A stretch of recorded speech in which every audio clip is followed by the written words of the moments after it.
Welcome back. Now, after realizing that shepherding his clients through the legal process of divorce alone was not enough, William Henry decided to put together a book titled Divorce Zen, Escaping the Divorce Mindset.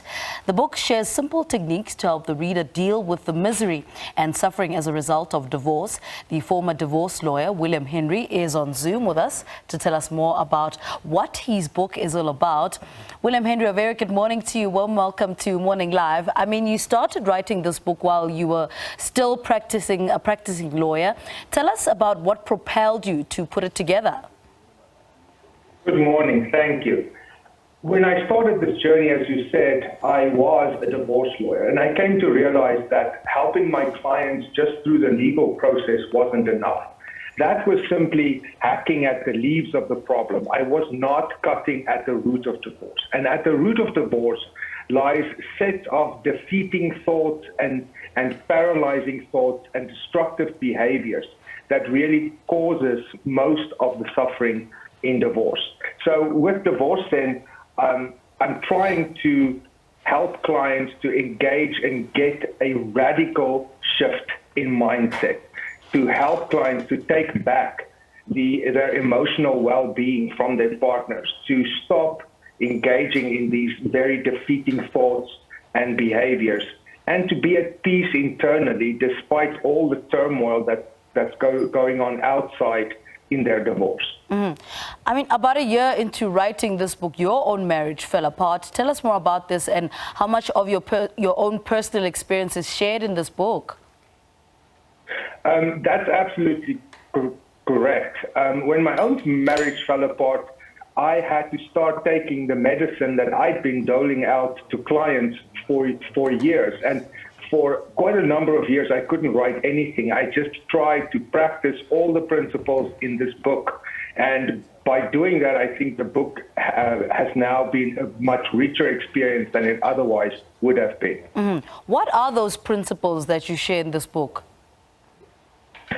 The big thing about defeating the mindset of divorce is really being mindful. It's a very, very simple technique of just being in the present moment, realizing that the present moment is all we ever really have, and that the quality of the step you're taking right now is going to determine the quality of the future you're going to have after divorce.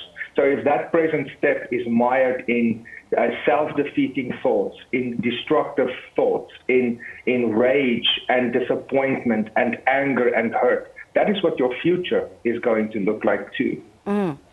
Speak to us about some of the ways in which an individual can suffer as a result of divorce.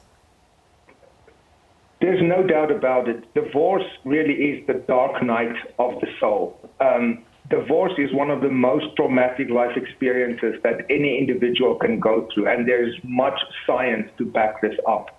Divorce is really akin to losing a loved one in death.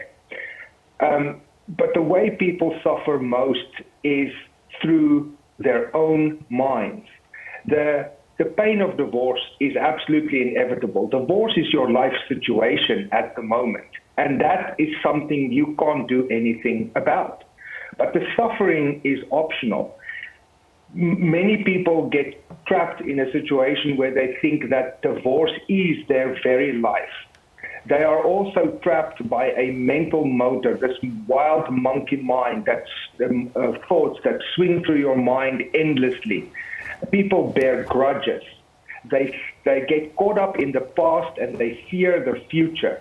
And so this is some of the thoughts and patterns of behavior that most people go through in divorce. And there's something you can do about that. Mm-hmm.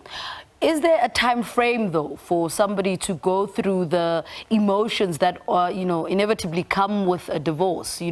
I hear people say then you must mourn that period, but is there a time frame in which you must stay in that space and then, dust yourself off and get up? No, escaping the divorce mindset starts by the moment you realize that divorce isn't my life, it's just my life situation.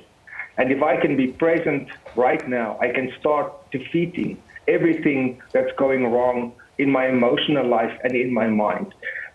people who bear grudges, for example, against their partners, they will keep their divorces alive for years, sometimes decades after their divorce is over.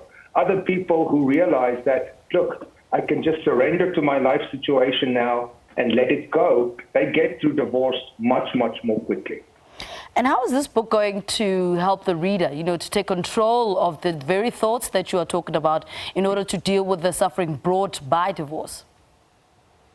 That's the whole point, is to help people to just engage in very simple exercises of mindfulness, for example, to help people realize that they are self-aware beings. We don't have to be triggered by our partners into these destructive patterns of behavior. We behave so often as these bundles of reflexes that get triggered by our partners. But the way we react to our partners in divorce is a choice. It may not always be a choice we make consciously, but it is still a choice. And we can choose not to be offended. We can choose not to be hurt. We can choose to behave differently. And once you realize that the step you're taking right now, your reaction right now, is going to determine the quality of the future you're going to have in divorce, that really gets people to start thinking about how to treat their partners, how to treat their children. Mm-hmm. Given the amount of cases that you've had to deal with in court, is there a common thread to the course of divorces? There's really no common thread to the course of divorce. Many people think that infidelity is a main cause of divorce. And I found that that is really not so. Infidelity is usually just a symptom of other things that go wrong. If I have to say, or if I have to pick one thing that lies at the root of divorce, I would say it's financial difficulties. It's money. And then you say that this book is not a Buddhist guide to divorce. Tell us more. What do you mean by this? The title Divorce Zen might suggest that this is really a Buddhist guide through divorce, which is really not. I thought it was a catchy title. I like the word Zen because in my mind it just conjures up images of peace and serenity. This is really not a set of theories or a particular religious guide to divorce. It's really all just very practical. Mm-hmm. And where do people find this book? Where is it available for everybody to buy? The book is available on Take-A-Lot, and it will soon be available in all the major bookstores, exclusive books, bargain books, and so on. All right. William Henry, good luck with the book. Thank you so much for talking to us this morning. He was speaking to us about his latest book titled Divorce Zen, Escaping the Divorce Mindset. Quick ad break, performance after this. Stay with us.